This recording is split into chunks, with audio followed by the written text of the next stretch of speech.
So, guys, I'm Bree with ziphaus. We have Gigi Lamayne in the building. Hey. How are you doing? I'm awesome. How are you? I'm doing good. I see you in action, heading somewhere. Yes, we are headed to change, and I've got a gig out here in Johannesburg later on today. We're currently on level 1 lockdown. Mm-hmm. So, the restrictions are not that crazy anymore. We have artists outperforming, and I think the capacity now for public spaces is at about 60%, 60 or 70%. Yeah. So we're really starting to get back into the economy of like just performing, going to radio interviews. I've decided to drop a new single as well out here.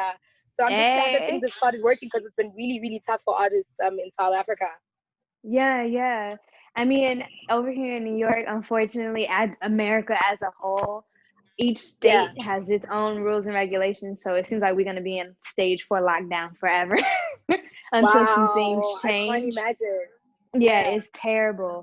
So, I mean, it's a good look for you guys where you guys' economy is coming back to life and artists can like do what they need to do to get themselves out there and make that money and everything like that.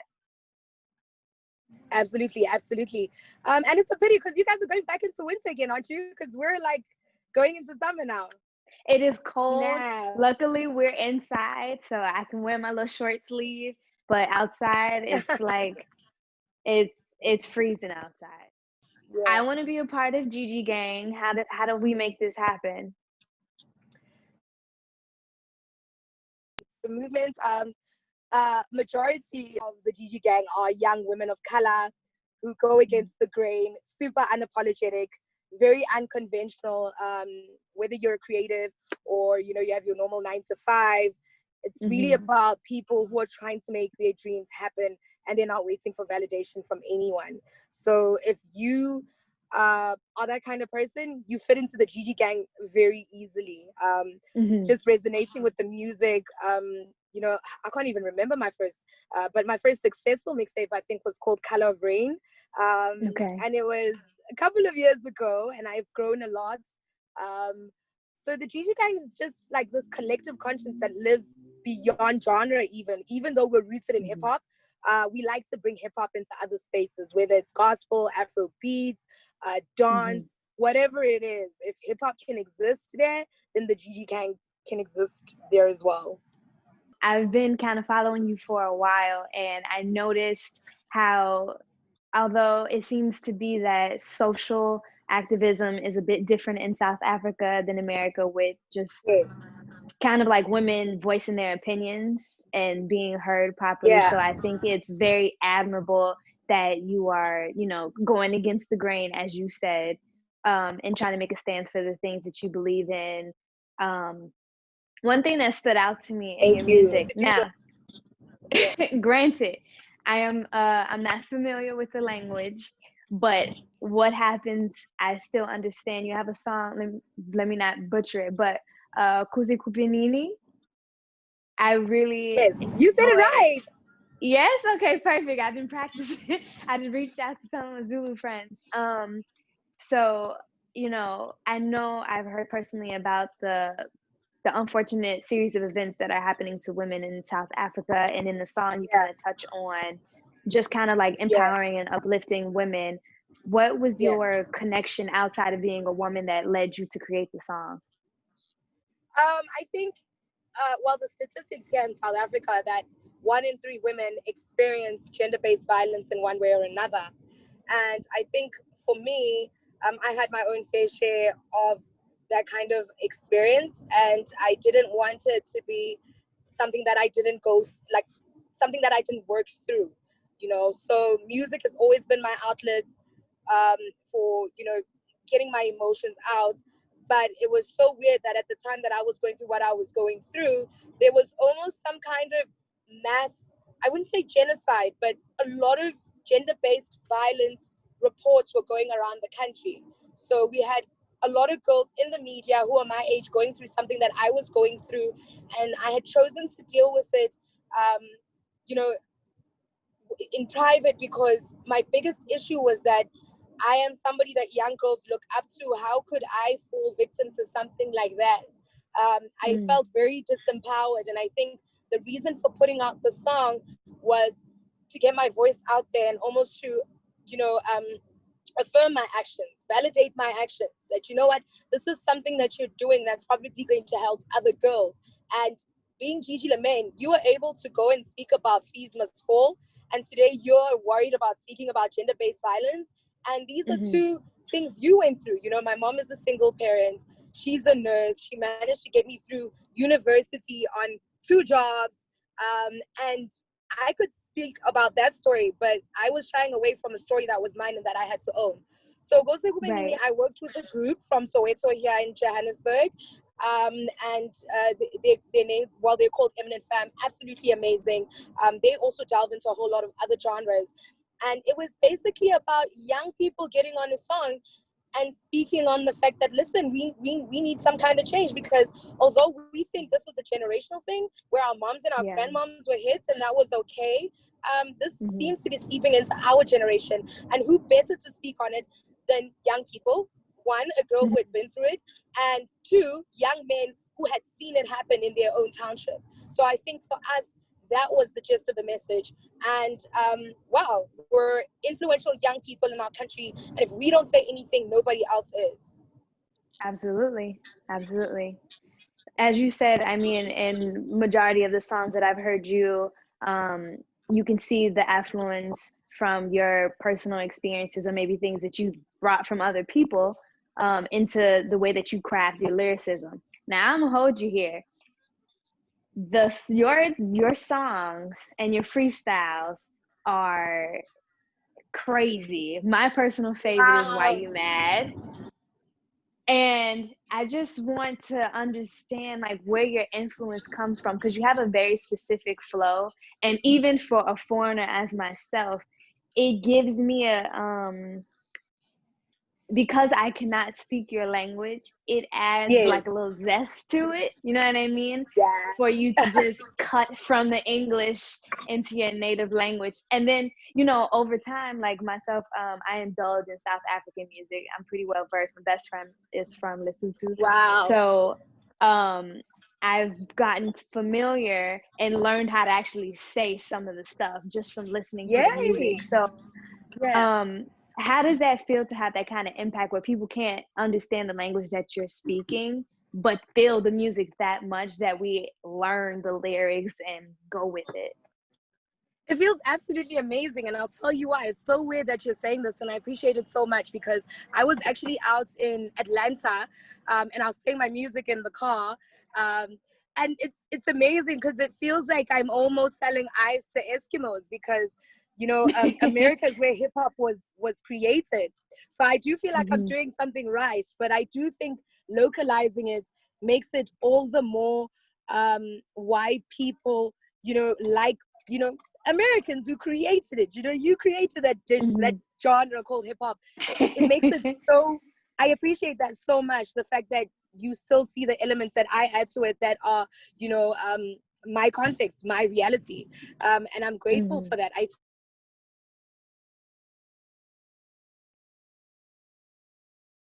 think Oh, it seems that's like something we that I will lost never you. let go about. That. Can you see me? Sorry. I'm Yeah, sorry about that. no problem. But that's something that I'll never let go of. Just yeah, just the ability to rap in my own language and to make you feel something while I'm rapping my own language.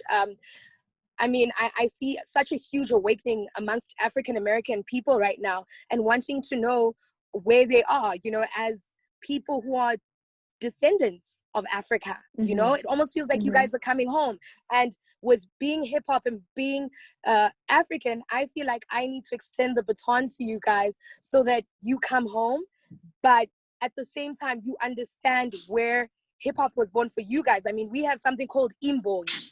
Imbonyi were poets that used to sing to the kings, you know, the Zulu kings. They all had that, and during festivals, that's what they used to do, during festivities. And that can actually, you know, that is hip, that's rap. That's rap. That's exactly what Yeah. they were doing.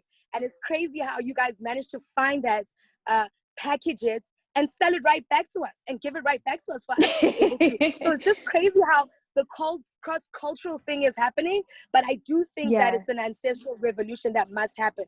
This call right now between you and I is an ancestral revolution where your people want you to know more. And, you know, just me knowing that, like, I'm doing something right and you're doing something right for us to both be able to learn about the other, I think is absolutely amazing. Oh, absolutely. And I feel like it's very important because things are very skewed here. As I learned as meeting other people, the perception that we get is incorrect. The history that we get is incorrect. So I feel like, as you said, we are, even now in lieu of America is going through a lot right now racially. So it's like a Civil War part 2. But yeah, we're learning a lot right now about ourselves, who we are, where we come from. People have been diving into various DNA testings to figure out what their lineage is and everything like that. But I'm very proud and happy to embrace the music and feel some kind of connection to it. Most people here, we feel something. We can't really describe what it is, but it's like an inner vibration. And we can't speak the language, can't do anything, but we embrace it. But the thing is that I would love to kind of celebrate you in is that I love to bring up women in hip hop. And I think that it is very important as you expand into the broader scope of the world that you stay true to your actual culture and heritage.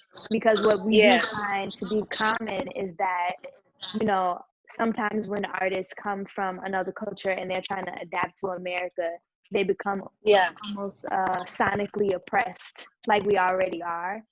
And you lose your accent, stop using your native tongue in your music. You start conforming your drum patterns to more American style. And I feel like what makes you unique over here is that we don't have it. So when you start to emulate what we already have, then it's easy to drown into the regular. Absolutely. So I think it's phenomenal to have that mixture because you have some, I'm from Chicago, so I noticed in some of your music you have like a very 808 pattern, which is home to Chicago, but then out of nowhere you bring in some of the drums from the native countries and like all these other things. So it's a really phenomenal thing. Wow, thank you so much. So I personally, Gigi Gang all the way. I really, I'm really excited to know about your Slaap Tiger album coming out, or is it Slaap Tiger? It's Slaap Tiger, absolutely. There we Slaap go. Tiger actually means sleeping tiger. Slaap Tiger, that's how you say it. And Slaap Tiger is basically the last worm the last bird, the bird that didn't catch the worm. And it's really about, I don't know, it's just like about having a good time. If you're not going to join in, then you're going to really feel left out. You're going to feel this FOMO, as we say in our urban dictionaries. And that's what Slaap Tiger is about. Currently in Africa, we are obviously going into summer. And everybody knows that South Africa is like one of the biggest dance republics. Everybody's trying to party. Everyone's just trying to have a good time. I mean, we have a history that is filled with so much sadness and just so much loss. And I think this is almost our time of actualization as young African, people. So we're moving into that season now, and we're really just trying to dance, have a good time. Our Christmas is very different. So we have braais. Which are equivalent to your barbecues. Exactly. So we're hoping Slaap Tiger will become the national anthem this summer throughout Christmas for us. It features a DJ Tira. DJ Tira in your context would almost be like a DJ Khaled. Obviously not music. Music. And not music would probably be like what? Like a, I don't know, like a Miguel. I think I'm pushing it though. But he's like one of our most amazing vocalists. And we have also Just Beggy. He's just hit the scene. He's part of Eminent Fam. So the crew that did the Goze Gubenini song that I was telling you about. And we're all together on the track. And it's going to be amazing. It drops on the 9th of October. I am so excited to hear that. That's going to be really good. Yeah, thank you. Thank you. I'm gonna have to figure out how to get some pop and like some stuff so I can like properly like indulge in your summer and my winter. Absolutely. You should come to South Africa during your winter, guys. You're gonna love it. I know. I really want to actually. Before COVID was supposed to happen, I was supposed to be in Yeah. Joburg with my family, Yeah. visiting my friend, but COVID happened. So we're gonna recap for next year, and then obviously when I come to South Africa, we can all connect and do whatever it is that happens in SA. Absolutely. Absolutely. I'll be waiting on that. Okay, I got you. So listen, yesterday was a big day for the culture. How was your Heritage Day? It was How was Heritage Day for amazing. you? It was amazing. I'm all about celebration. We went out to Oskido. Oskido, once again, is one of, our music moguls here in South Africa, doing well, putting young people on. That's what he's about, creating careers. We were invited by him to his restaurant called Daruma. You should totally do that. It's out in a place called Waterfall here in Joburg. And we were just celebrating Black excellence. I decided to do it a little different, with friends this time, celebrating Black excellence. The fact that there is, despite everything we're going through as a country and globally, I think South Africa has become really progressive, and we've still managed to make sure that we encompass our culture into everything we do. So yesterday for me was about Black excellence, celebrating people doing amazing things, and obviously being around people who inspire me. Yeah. I mean, that's the way to be. Good company, good vibes. It always brings Absolutely. in good energy. So, Absolutely. I know you're on the move. I'm not going to hold you too much longer. It was a pleasure speaking with you. Thank you for connecting with me and ziphaus. And we're going to be looking out for all your new music coming out. Pro Gigi Gang over here. Absolutely. Absolutely. And thank you so much to ziphaus for being some of the people to express the single with me. This is the first time I'm on the platform. I hope we can do amazing things together. And like I said, I'll speak to you when I touch down. You need to speak to me when you touch down, so I show you around Joburg. Got it. Gotta do. Thank All right. Well, so you much. be safe. You enjoy the rest of your day, and we'll be in connection. Thank you. Bye. One love. Thank you. Bye.